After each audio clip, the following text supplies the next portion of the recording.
There are luxury watch brands, and there is Rolex, a company so admired, so instantly recognizable, so deeply embedded in human achievement that it has transcended the idea of being just a watch. But here's something people never realize: Rolex is a marketing company first, and only a watchmaker second, and it always has been.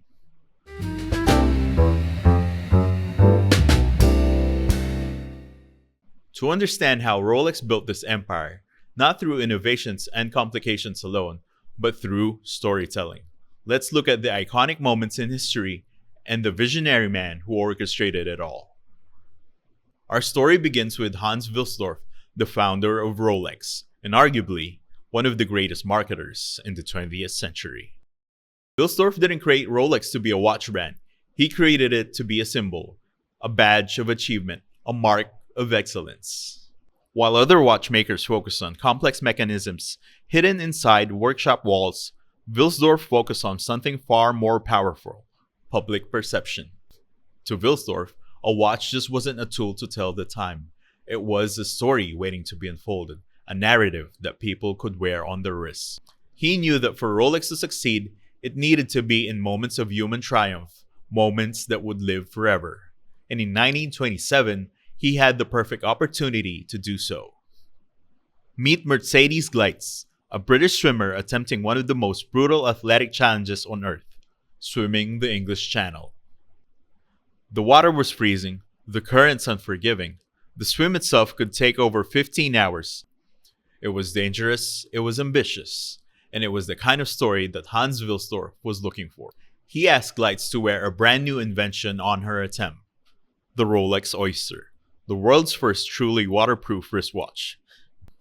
As Gleitz swam through icy waves, battling exhaustion and darkness, the Oyster stayed ticking away reliably.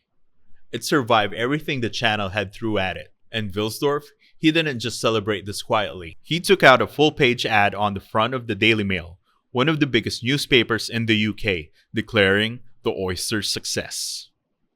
Overnight, Rolex wasn't just a watch anymore. It became a legend, a watch proven in the harshest real-world conditions.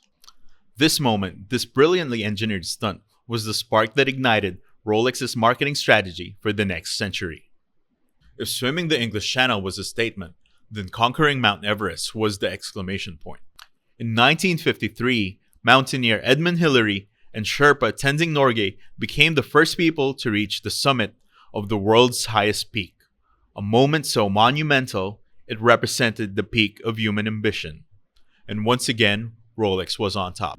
Both climbers carried Rolex watches during their expeditions.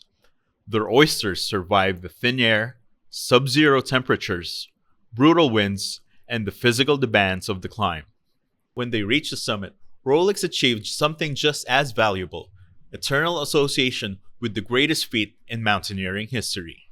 A watch that could reach the top of the world became a symbol, a promise that wherever humans dared to go, Rolex could keep up. This moment birthed a new icon, the Rolex Explorer, a watch not just named after adventure, but built on it. Here's where Hans Wilsdorf's brilliance truly shines through. Rolex didn't achieve success by telling people its watches were good. It showed them, repeatedly, spectacularly, and across decades. Rolex watches became part of cross-channel swims, Everest summits, deep-sea dives, racing victories, scientific expeditions. Each event wasn't just an achievement for humanity. It was a carefully crafted moment for Rolex. Wilsdorf understood a timeless marketing truth: when you make your brand a character in great human stories, your brand becomes immortal. Rolex is often praised as the king of luxury watchmaking, but here's something people forget. Rolex is primarily a marketing company, a storytelling company, a perception company. Its movements aren't the most complicated. Its designs aren't the most elaborate. It rarely innovates fast. But it doesn't need to, because Rolex sells something far more valuable than timekeeping. It sells accomplishment. It sells identity. It sells status, ambition, and belonging. And Rolex does this with absolute control: limited supply, iconic designs, sponsorship of elite events, partnerships with explorers, athletes, and artists, a strict, secretive brand strategy, and stories, endless, powerful stories. Rolex built its empire not on gears and springs, but on narrative.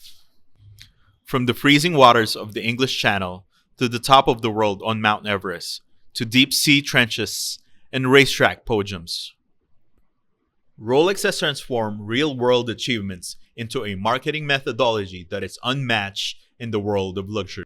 Hans Wilsdorf didn't just build a watch brand, he built a cultural symbol, a global badge of excellence, a modern legend worn on the wrist. And that is the marketing genius that is Rolex.